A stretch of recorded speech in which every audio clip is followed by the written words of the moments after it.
Our Story Productions presents Martin County on TV, spotlighting the organizations, businesses, and citizens who are making a difference in our community today. And with interviews and stories done by local television shows over the last 25 years, here you're sure to learn more about the county we call home. Get ready, for this is Martin County on TV. Hello, I'm Jeff Rouse, executive producer of Our Story Productions. We hope you've been enjoying our latest venture, Martin County on TV.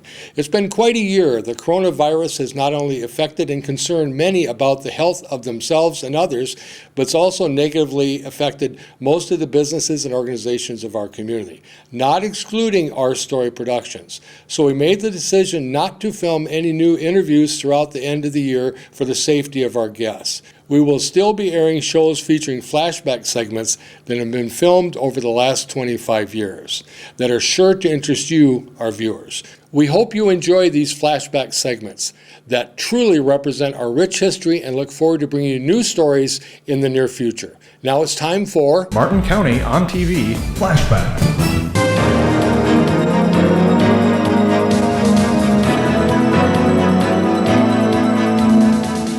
Hello and welcome to the Political Pulse, a candid discussion about politics with the people who make those difficult and sometimes very controversial decisions. I'm Terry Anderson, your host, and my guest today is Jesse Ventura. And welcome, Jesse. Thank you, Terry. Nice to be here. Well, good. You're running for what office? I'm running to head the state of Minnesota, governor. I was mayor of Brooklyn Park, Minnesota, which I think is the 5th or 6th largest city from 1991 to 1995, and I fully never expected to get back in the political arena again, Terry, until a $4 billion surplus showed up, and the politicians decided to spend my and your money instead of giving it back like they should have. And so it got me inspired, and I thought, I'm going to run for governor. I think it's time, and I'm also a great believer in the third party. I think, Terry, that it's time for a third party. You know, our country has been evolved around two parties for so long, and it's growing in size, growing, and yet we only get two choices. I think it's time for three. Yeah. Okay. I think our people that watch would like to know a little bit about you, Jesse the man. I know some of the background that you've got, but sure. You want to tell them a little bit about yourself? Well, I'm a born and raised Minnesotan. I grew up in South Minneapolis. I attended Minneapolis Roosevelt High School, and I graduated in 1969, which is a long time ago now. And I graduated in June, and in September the 11th of 1969, I enlisted in the United States Navy. I spent 6 years in the Navy, 4 years active, 2 years in the reserves, and was a member of what today is known as the Navy SEALs. And in those days, group? Yes, very elite. In those days, Terry, nobody knew much about us. We were very quiet and did our jobs very quietly. Today we have a lot more publicity, but that's here nor there. But I was honorably discharged. I served 17 months in Southeast Asia, and I'm a Vietnam veteran. And from there, I went to college for a year and then embarked on my professional wrestling career. And I did that for 11 years, and then when I retired from wrestling, I started broadcasting, and I broadcasted wrestling. I've broadcasted radio in the NFL, and I've done NBC, and it also led to a film career. I've done about 12 movies now, I think, something like that. And then lo and behold, in 1991, I got involved in politics. I never thought that would happen, but I was living in Brooklyn Park, Minnesota, and I realized that we had a city up there with a bunch of good old boys that weren't listening to the people. And so I did it for my own personal reason of I wanted to find out if they lied to me in high school.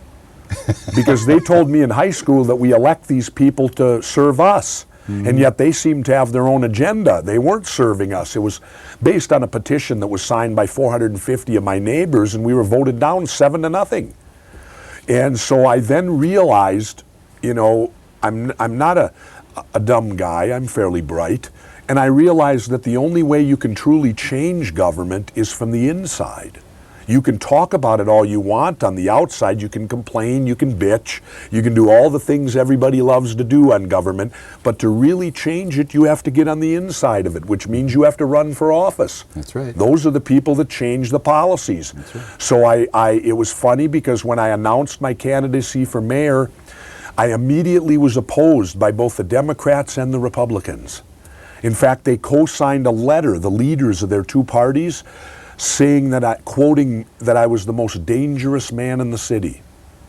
And I couldn't figure this out considering I didn't make any money in the city then. All I did was pay property taxes and send my kids to public school. So I could not for the life of me figure out how I could be the most dangerous man in the city. Well, it didn't take long to realize I was dangerous because I wasn't part of the system. I wasn't part of the, quote, Democrats and Republicans. To make the longer story short, they opposed me. When I won all 21 precincts. I won 65% to 35% over a 20-year incumbent. And lo and behold, after I won, then both parties came courting me. Imagine that. And you know what it showed me, Terry? They have no integrity. That's what it showed me right there, that the Democrats and Republicans that do not have any integrity. And then I started learning about a party called the Independence Party, a third party, which is today evolved into the Reform Party. And we're a party that accepts no PAC money. So I won't be bought and sold by political action committees, and we have major party status now in the state of Minnesota thanks to Dean Barkley's run for both Congress and Senate. He qualified us under major party status, so I must be now treated equally to the Democrats and Republicans, which they don't like. The moment, you know what's funny? The moment we got major party status, you know what they tried to do then? No. Change the rules. Oh, okay. It's like playing the football game and you're at halftime. And all of a sudden, oh, now we're going to change the rules because this underdog team is giving us a hard time today. So we got to change the rules to the game now. So, no, that's why I'm running under the Reform ticket. And also, I want people to think of this for a moment. Why do you want your governor? We have a three-pronged check and balance, right? To watch over, legislative, executive, and judicial. Why do you want your head executive to be born out of the judicial parties? That's putting the proverbial fox in the henhouse. When a bill comes to me as governor, I can sign it or veto it on its merits or lack of, rather than whether it's a Democrat bill or a Republican bill, which party politics enter in. I'll do what's best for Minnesota, not what's best for Democrats and Republicans. Okay. All right. You basically answered one of my questions, and I have. Well, I get going. You're doing really good. You're doing really good. You know, we talked before about you're a farmer also, and you told me about what qualifies as a farmer. I'll get into that too. I guess in my background too, I'm married. I have two children. My son, in fact, graduates from high school. He had his last day of school yesterday, as a matter of fact. I don't know what day this will air, but it was yesterday, the day we did it. So he's now graduated. My daughter's going into 8th grade, and they both go to school up in Minneapolis, up in the Twin Cities, and. My mother and father are both gone now. They're both World War II veterans, and my brother's a Vietnam veteran. So everyone in my family is a veteran. And so and we're proud of it, I think, and I think vets should be, because you answer the call. It's one thing to talk the talk. Mm-hmm. It's another thing to walk the walk. Absolutely. And the veteran walks the walk. He puts his life on the line if need be for the freedom of our country. And I'm proud to say I'm a veteran, and I'm proud to say that there are hundreds and thousands of other great veterans here in the state of Minnesota who answer the call likewise. We have a lot in Martin County also. Oh, we sure do. You were talking before, and we'd asked the question, that there's the controversy about Jesse Ventura that says, well, he's that radical. You alluded to some of it, that you're outside the line type of guy, and one remark that I heard made, and I'll just tell it to you, was that, well, he changes his view to suit the situation. Not true. Not true. Not true. I think anyone that listens to my radio program up in Minneapolis on KFAN knows that people may not, I'll change positions if somebody certainly can show me a better deal. Mm-hmm. Absolutely. I don't claim to know everything. And if someone has expertise and can show me something dealing with whatever it might be, education, whatever it is, I certainly am open to better ideas. But I think on general principles, I'm pretty solid where I stand. Okay. I don't think I'm wishy-washy. I don't think I go with the flow at all. In fact, I would say I'm probably the opposite. So you believe in strong ethics and I believe that when I believe in something, if Jesse believes in it, then it's true.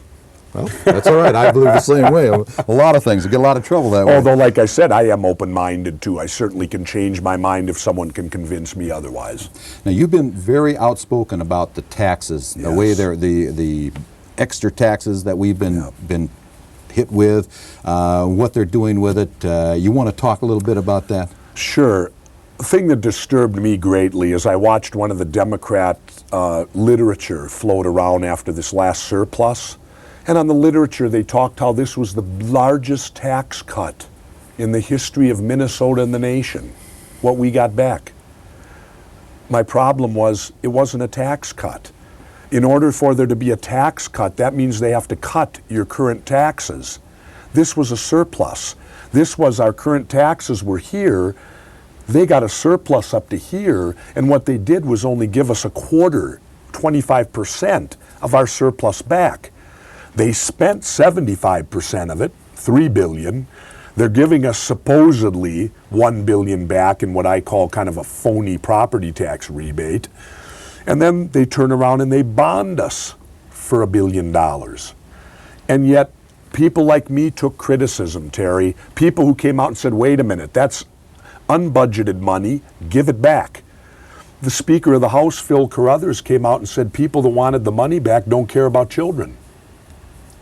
I'll challenge Mr. Carruthers and say right now, I think I care more about children than he does.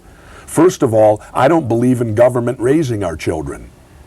I think a lot of people in government think government's the best thing to be raising our children with the programs that they have out there. Second of all, I wanted to give the money back to everyone. That way, I'll spend it on my children rather than the government trying to spend it on my children. And rest assured, my kids will get a better bang for their dollar from me than they will through the bureaucratic government. The other big point is this. They also indebted us to the tune of $1 billion on this bonding bill where they fed all the pork throughout the state just to get that hockey arena built up there. Everybody got their little piece of pork to go for it. Well, what that in turn does, that's like a house mortgage. Who's going to pay that mortgage off? The children are. So what you had happen by the Speaker of the House and that, they've turned around and indebted your children. They've ran up a bill, they've bought in a home, they've taken out a mortgage on it, but now they're going to turn it over to your kids to pay for it. That's what happened over there. Okay, all right.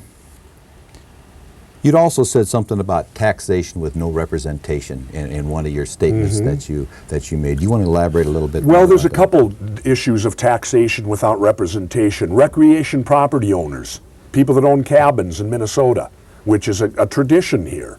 I mean, many people, and people are under the wrong feeling that if you own a cabin, you're wealthy. There's been studies made that people that own cabins are average middle income. What's happening now, they're making it so that only the wealthy can own cabins. They're doing the opposite. They're making it so that John Q. Average can't own a lake cabin because the taxes are so high. What is taxation without representation? When you own recreational property in Minnesota, you can't vote in the local elections. Yet, you don't use any of the services, and yet in the old days you paid twice as much in taxes than the people that live there.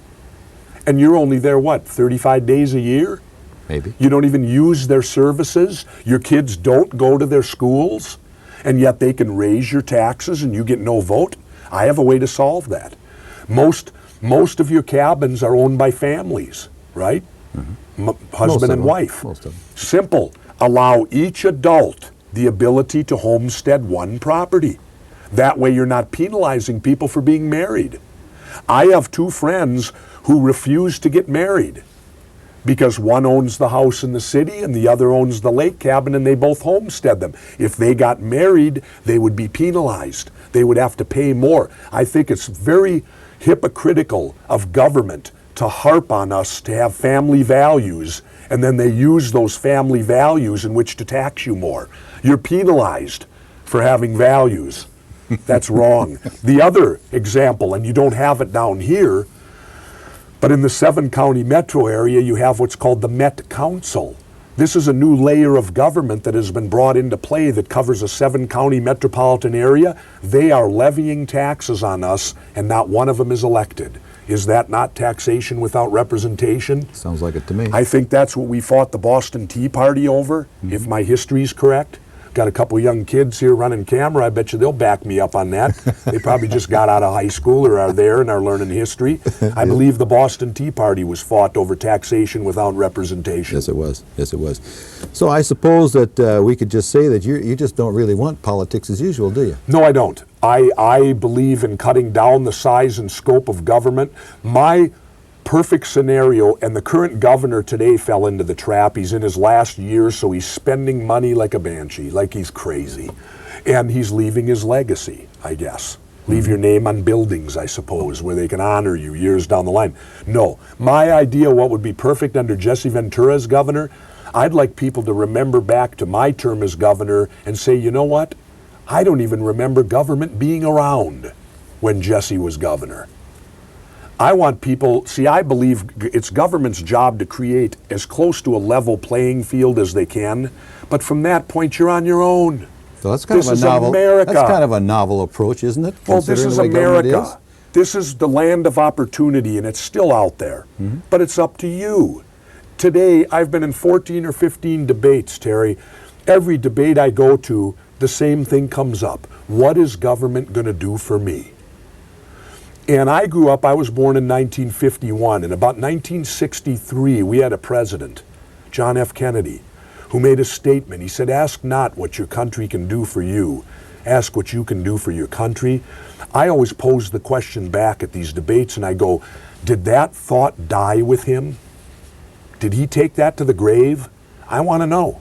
Because today it just seems everyone is saying, what is the government going to do for me? Well, one thing to remember, ladies and gentlemen, is whenever government does something, a price tag comes with it. It has to be accompanied by money. So the more government does, the more money it takes.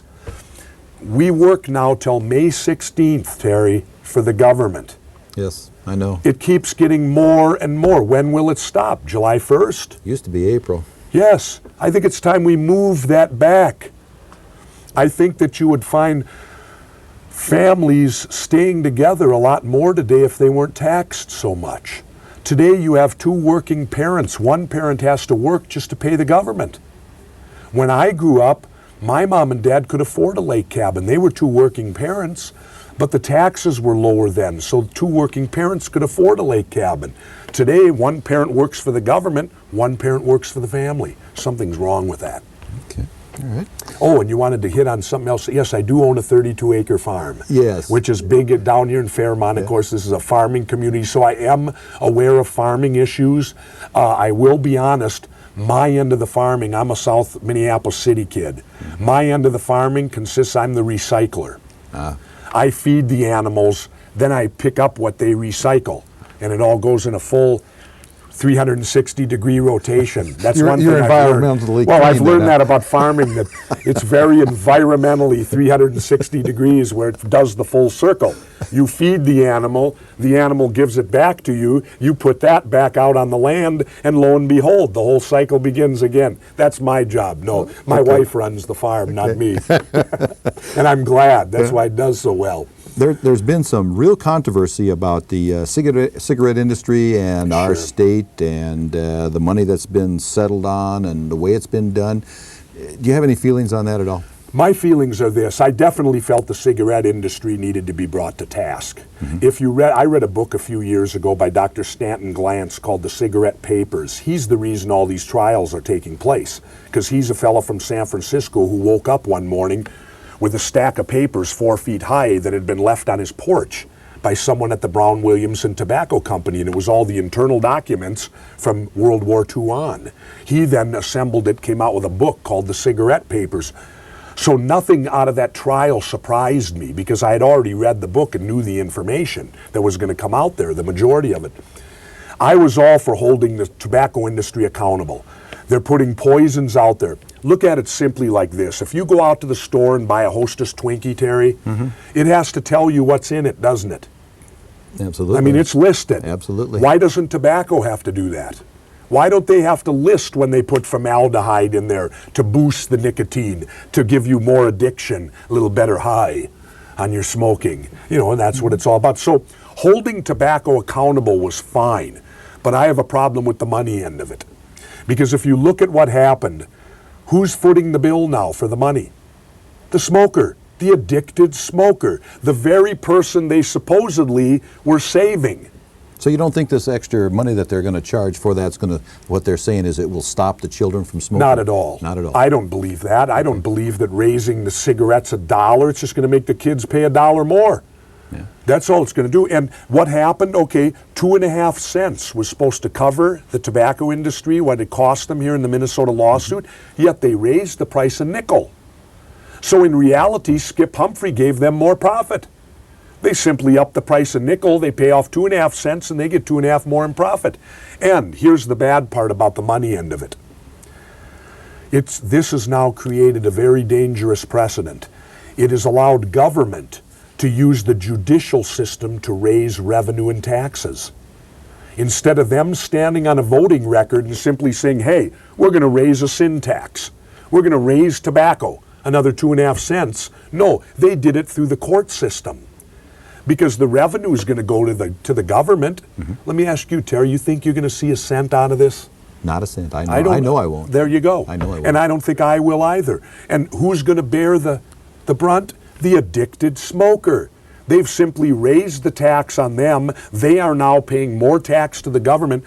So that's what I didn't like. The other thing I didn't like about it was the settlement. They were 6 hours from going to that jury. Those jury people sat there for 4 months. I think they were entitled to render a verdict.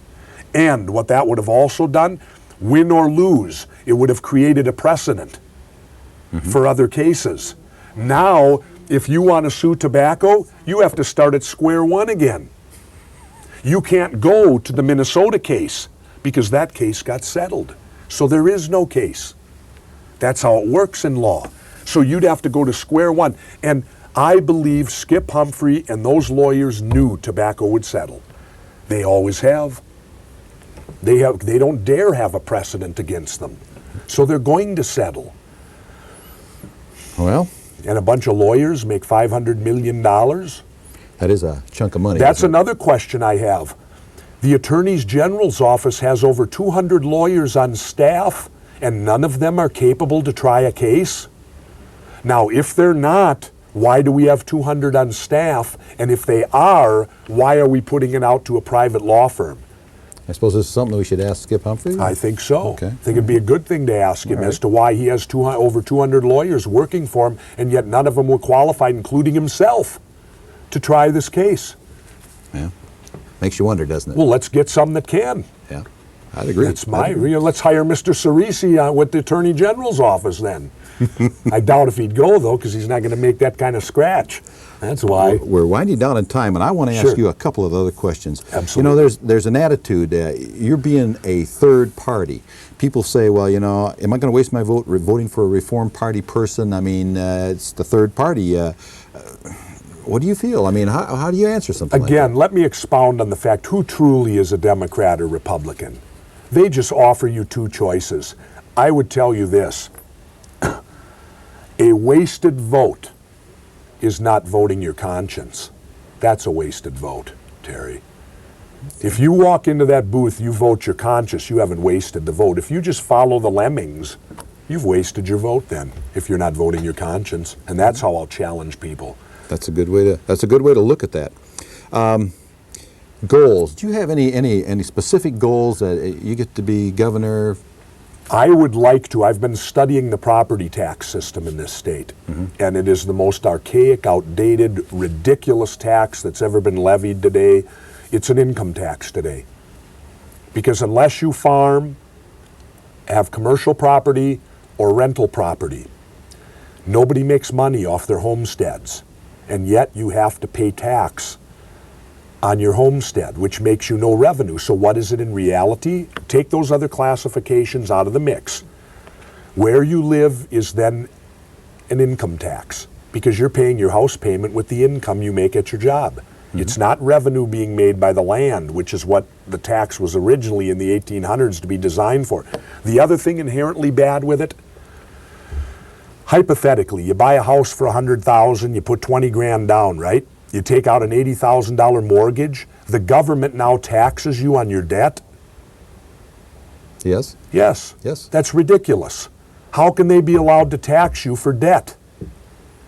I can understand them taxing you for profits, but in the case of property tax, they're taxing you on your debt. And didn't you pay tax when you first bought the home? Yes, I did. Yes, I did. And now you paid that tax, and then they continue to tax you for 30 years on your incurred debt. That's wrong. Yeah. Totally wrong. Well, The other thing, if I can piggyback, income tax 8.5%, sales tax 6.5%. There's caps on them. There's no caps on property taxes. It's a way for the politicians to continually raise revenue, and there's no cap on it. All they got to do is have an assessor come out and raise the value of your property, and you're paying more. You're paying more. There's no cap. One lady in Maple Grove right now where I live, elderly woman in her 80s, lives on the same farm, has been there for years. Developments reached there. They've raised her value 25% 2 years ago, 15% this year, 40%. They're driving her off her land. And this is the city of Maple Grove doing it. And then they talk about urban sprawl. They're blaming us, the citizens. No, urban sprawl is being caused by assessing departments driving small farmers, metro farmers off their land and forcing them to develop. There's urban sprawl. I know that one of my piece of property went up $4,000 in estimated value. There you go. Just in one jump. Oh, you're lucky. They usually nail me 25. They've been jumping me 25,000. Wow. And I haven't done anything new to the property. Okay.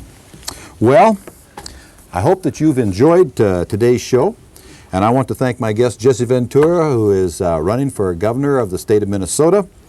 And Jesse, I just want to thank you for being here. Thank you, Terry. My pleasure. And I would just tell you and everybody down here to vote for Jesse Ventura because he comes with no strings attached. Okay. Well, I want to thank you for watching The Political Pulse. Until next time.